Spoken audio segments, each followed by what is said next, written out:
네, 오늘 우리에게 주신 하나님 말씀은 사무엘하 14장 1절에서 8절의 말씀입니다. 사무엘하 14장 1절에서 8절 함께 합독하겠습니다.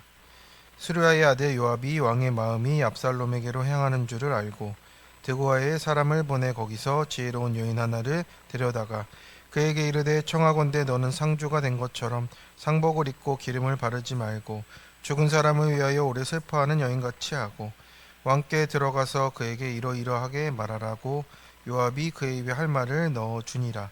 드고와 여인이 왕께 아뢰 때에 얼굴을 땅에 대고 엎드려 이르되 왕이여 도우소서 하니 왕이 그에게 이르되 무슨 일이냐 하니라. 대답하되 나는 진정으로 가보니이다. 남편은 죽고 이 여종에게 아들 둘이 있더니 그들이 들에서 싸우나 그들을 말리는 사람이 아무도 없으므로 한 아이가 다른 아이를 쳐 죽인지라. 온 족속이 일어나서 당신의 여종 나를 핍박하여 말하기를 그의 동생을 쳐 죽인 자를 내놓으라.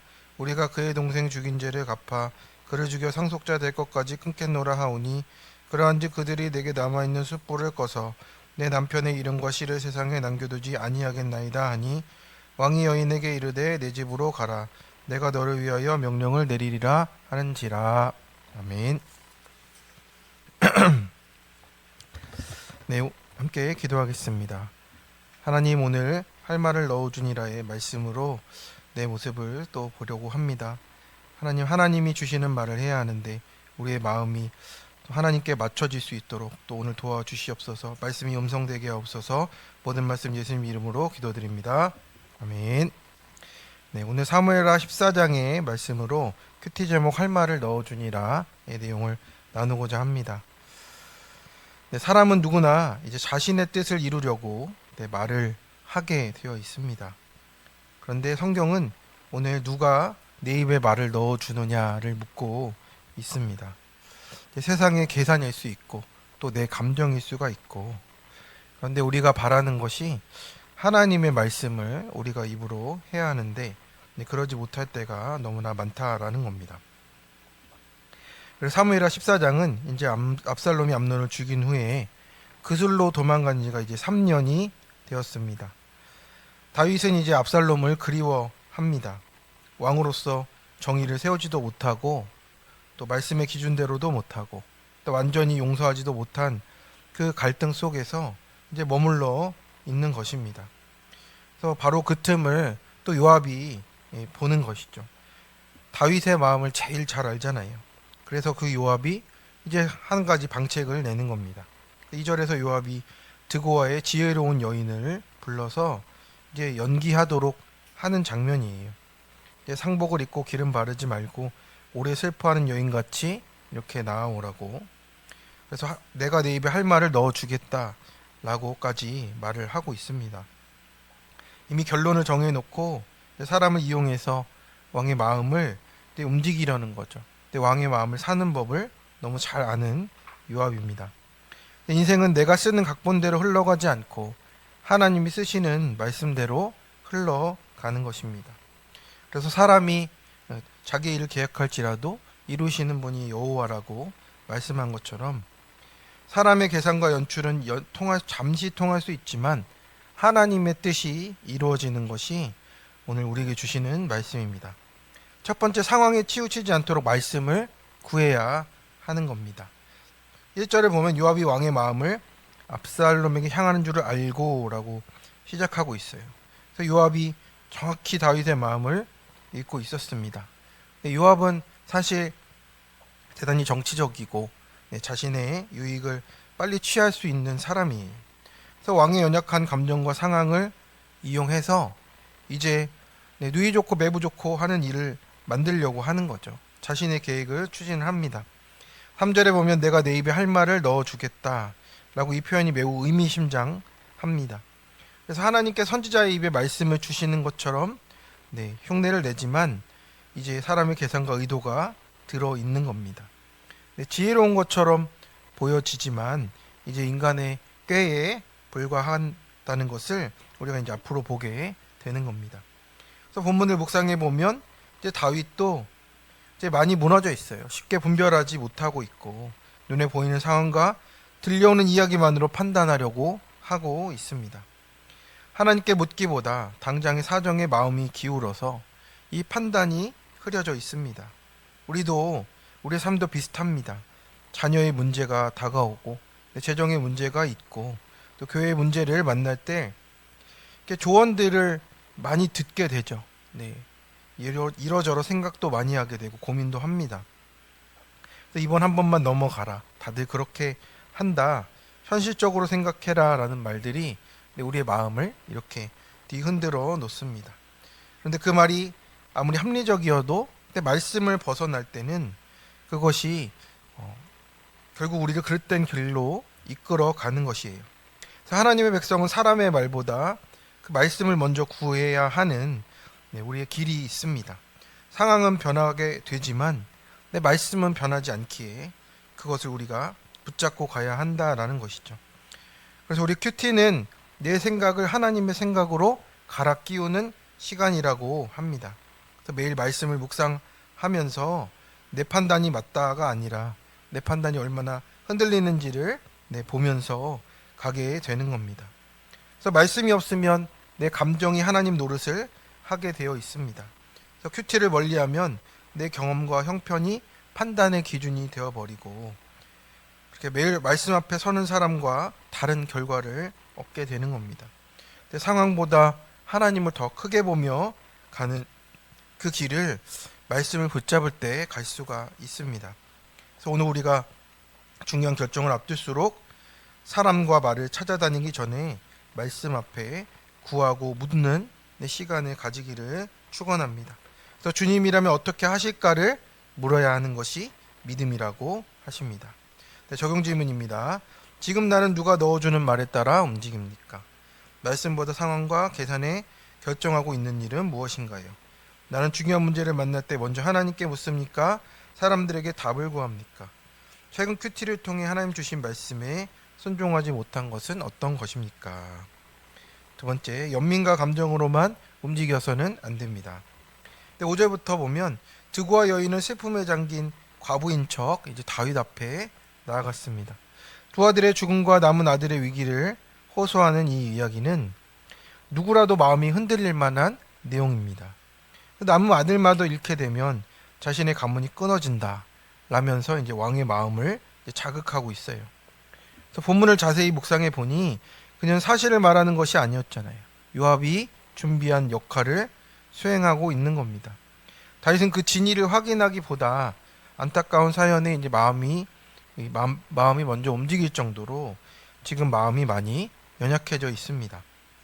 그러나 이 이야기는 요압이 준비한 것이었고 감정이 진실처럼 보였지만 그 뒤에는 압살롬의 문제를 해결하려는 그 의도가 숨어 있었습니다. 연민은 귀한 마음입니다. 그런데 진리를 떠난 연민이 사람을 살리기보다 오히려 죄를 덮어줄 수 있는 기회를 만들어 주고 있다라는 거죠. 그래서 압살롬은 아직 발음이 어렵네요. 압살롬은 아직 자신의 죄를 회개하지 않았는데도 사람들은 화해만 또 복귀만 해달라고 이렇게 서두르고 있는 거예요. 근데 회개 없는 용서가 더 큰 비극을 불러온다라는 것을 이제 그때는 아무도 몰랐습니다. 여기서 우리는 다윗의 약점을 또 보게 되는 거죠. 백성의 이야기를 잘 들어주는 왕이 맞습니다. 그런데 동시에 자신의 감정에 영향을 받기 쉬운 연약함도 있었어요. 압살롬을 향한 아버지의 마음이 있었기 때문에 이 비유가 더욱 크게 들렸던 것 같습니다. 성경은 우리에게 감정 자체를 부정하라고 하는 것이 아닙니다. 문제는 우리가 감정이 말씀보다 앞설 때를 뜻하는 거죠. 연민이 회개를 대신할 수가 없고 눈물이 진실을 대신할 수가 없는 겁니다. 죄를 죄라고 말하지 못하는 사랑은 결국 상대를 더 깊은 구렁텅이로 또 몰아가고 있습니다. 우리 교회 안에서도 또 가정 안에서도 이런 일들이 벌어지는 거예요. 안쓰럽다는 이유로 죄를 덮고 관계가 불편할까 권면을 미루고 가까운 사람이란 이유로 원칙이 또 무너지는 일들이 우리가 종종 발생을 합니다. 그런데 하나님께서 주시는 사랑은 진리 안에서 회개하는 사랑으로 이끌어 가는 것입니다. 그래서 회개 없는 용서가 방임이 되는 것처럼 우리 구속사는 죄를 감추는 것이 아니고 죄를 성령 안에서 드러내고 또 십자가 앞으로 인도하는 이야기로 이끌어 가는 것이죠. 예수님께서 우리를 불쌍히 여기셨지만 죄는 가벼이 여길 수가 없습니다. 그래서 우리 죄를 대신 지시기 위해서 십자가를 지신 주님 안에서, 그 말씀 안에서 사랑하고 진리 안에서 권면하는 모습으로 나아가야 하는 것이죠. 청년 간증입니다. 아빠와의 대화는 술 취하셨을 때 빼고는 없었다는 청년이에요. 참 어려웠을 것 같습니다. 고1 때 부모님이 이혼을 하게 됐고 엄마가 미국으로 떠나며 아빠와의 관계는 이제 완전히 멀어진 상태가 됐답니다. 아빠와 함께 살면서 마음 둘 곳이 없으니 친구 집에서 외박하고 또 술 마시고 또 새벽에 들어가고 계속 이렇게 살다 보니까 아빠는 감당할 수 없어서 또 미국으로 이 청년을 보냈다라고 합니다. 미국에 가니 엄마가 아빠와 연결됐던 거는, 그래도 연결됐던 이유는 이모가 이어주고 있었던 것이고, 이 청년은 또 향수병과 우울을 겪으면서 부모님 모두가 나를 힘들게 한다는 피해의식과 분노 속에 살았다라고 합니다.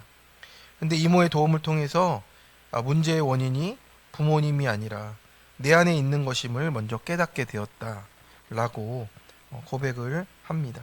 그러니까 내가 죄인임을 인정하게 되자 말씀이 들리게 되었고, 이제는 이모에게 제 간증을 전하고 내 죄를 깊이 보겠다라고 이렇게 기도하겠다라고 합니다. 참 어려운 회개의 과정이었던 것 같습니다.